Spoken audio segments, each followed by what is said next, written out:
По повод големиот христијански празник Водокрст, во петок на 18 јануари во 8 часот и 30 минути, во црквата Света Богородица во Тетово ќе се отслужи света божествена литургија.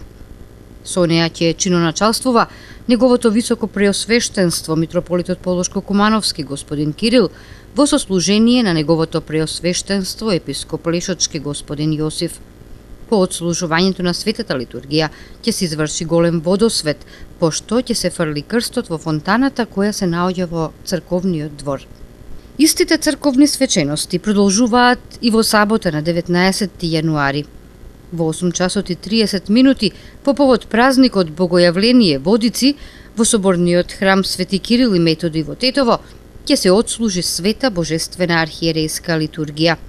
На неа ќе чиноначалствува неговото високо преосвештенство митрополитот Кирил, а по извршениот голем водосвет тој ќе го фрли крстот во фонтаната.